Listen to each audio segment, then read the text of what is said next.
Hello friends, आज के इस वीडियो में विलोपन विधि से समीकरण को हल करना सिखाएंगे और इस वीडियो को आप लोग अंत तक जरूर देखिएगा क्योंकि वीडियो को अंत में आप लोग को समीकरण को बनाकर उसको खुद से चेक करने का भी तरीका बताएंगे। तो चलिए वीडियो स्टार्ट करते हैं।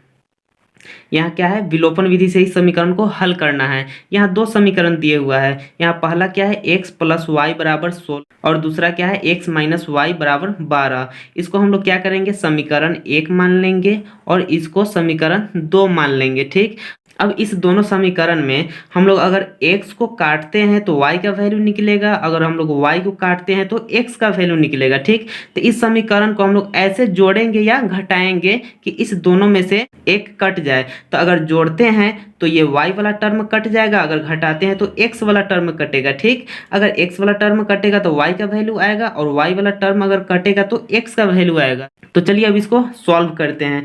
सॉल्व करने के लिए इसको क्या करेंगे, या तो इसको घटाएंगे या जोड़ेंगे। जोड़ने पर भी ये बन जाएगा या घटाने पर भी। ठीक, तो चलिए इसको हम लोग घटाकर बनाते हैं। लिखेंगे क्या, समीकरण 1 और 2 को घटाने पर। ठीक, यहाँ लिख दिए क्या, समीकरण 1 और 2 को घटाने पर। तो चलिए अब समीकरण लिख लेते हैं। पहला क्या है, x प्लस वाई बराबर 16 और दूसरा समीकरण क्या है, x माइनस वाई बराबर 12। अब इसमें क्या करना है, हम लोग यहाँ क्या लिखे हैं, समीकरण 1 और 2 को घटाने पर। जब घटाने पर लिखे हैं तो नीचे वाला जो समीकरण है इसके चिन्ह के हिसाब से चलेंगे। तो यहाँ प्लस है तो घटाने पर यहाँ माइनस हो जाएगा, यहाँ माइनस है तो यहाँ प्लस हो जाएगा। अब यहाँ 12 में प्लस है तो यहाँ माइनस हो जाएगा, क्योंकि यहाँ क्या लिखे हैं, घटाने पर लिखे हैं, इसलिए चिन्ह इसका चेंज हो जाएगा। अब इसको सॉल्व करेंगे तो यहाँ प्लस में x है, यहाँ माइनस में x, ये x से ये x कट जाएगा। ठीक, अब यहाँ क्या आ गया, प्लस में y है, यहाँ भी प्लस में y है, तो y और y जुड़कर क्या हो जाएगा, 2y हो जाएगा। अब यहाँ बराबर की इधर क्या है, 16 प्लस में है, 12 माइनस में है, यानी 16 में से 12 को घटा देंगे। जब 16 में से 12 घटेगा तो कितना हो जाएगा, 4 हो जाएगा। ठीक, अब इसी को आगे सॉल्व कर लेंगे। सॉल्व करेंगे तो क्या हो जाएगा, y बराबर लिखेंगे, यहाँ 4 पहले से है तो 4 लिख देंगे। यहाँ 2 जो है y के साथ गुना में है, बराबर के इस साइड जाएगा तो भाग में हो जाएगा, यानी बटा में हो जाएगा। ठीक, अब इसको काट देंगे, क्या हो जाएगा, 2 एकम 2, 2 दूना 4। तो यहाँ क्या लिखेंगे, इसीलिए y बराबर, यहाँ क्या है, 2 है ऊपर, नीचे 1 है, जो नीचे रहता है 1 उसका कोई वैल्यू नहीं रहता है, तो यहाँ ऊपर में जो 2 है वही y का वैल्यू आ गया। ठीक, अब यहाँ जो y का वैल्यू आया है, इस y के वैल्यू को समीकरण 1 या 2 में किसी में अगर रखेंगे तो x का वैल्यू निकल कर आ जाएगा। तो चलिए y का वैल्यू समीकरण 1 में रखते हैं। तो यहाँ लिखेंगे y का मान समीकरण 1 में रखने पर। ठीक, इतना लिख देंगे, y का मान समीकरण 1 में रखने पर। तो समीकरण 1 कितना था, x प्लस वाई बराबर 16। ठीक, अब यहाँ y का मान कितना है, 2 है, यानी y के जगह पर कितना रखेंगे, 2 रखेंगे तो क्या आ जाएगा, x का वैल्यू निकल कर आ जाएगा। तो चलिए इसमें y का वैल्यू रखते हैं। यहाँ क्या है, x प्लस वाई है, तो x प्लस y के जगह पर कितना रखेंगे, 2 रखेंगे, तो यहाँ 2 लिख दिए। ठीक, अब बराबर क्या है, 16 है तो 16 लिखेंगे।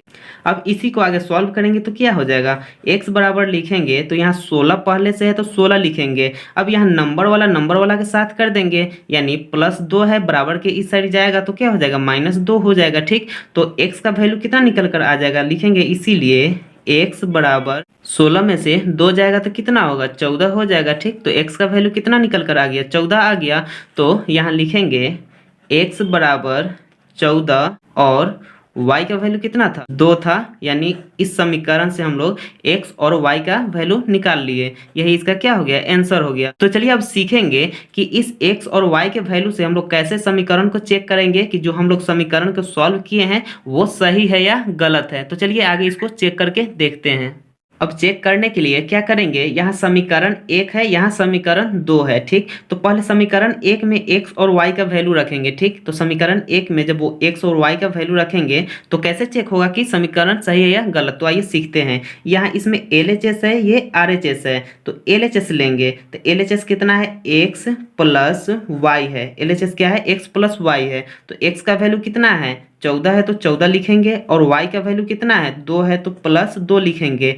तो 14 और 2 मिलकर कितना हो गया 16 हो गया। यानी हम लोग LHS के लिए तो क्या आ गया RHS आ गया। यानी ये जो x और y का वैल्यू है सही है। ठीक, तो चलिए अब दूसरा समीकरण में भी रखकर इसको चेक कर लेते हैं। यहाँ क्या है x माइनस वाई, यानी LHS बराबर क्या है x माइनस वाई।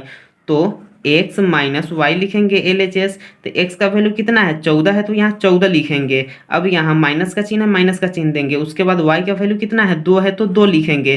तो 14 में से 2 गया कितना हो गया 12 हो गया। यानी LHS लिए ये वाला तो इसका RHS क्या आ गया 12 आ गया। यानी x और y का जो वैल्यू हम लोग निकाले हैं ये सही है। यानी बना हुआ जो समीकरण है ये सही है। तो चलिए आप लोग इस टाइप के क्वेश्चन को बिल्कुल आसानी से इसी तरह से हल करके चेक कर सकते हैं। आई होप कि इस वीडियो में आप लोग अच्छे से समझे होंगे। अगर आप इस चैनल पर नए हैं तो चैनल को सब्सक्राइब करें। अगर ये वीडियो आपको अच्छी लगी तो वीडियो को लाइक शेयर कमेंट जरूर करें। Thank you.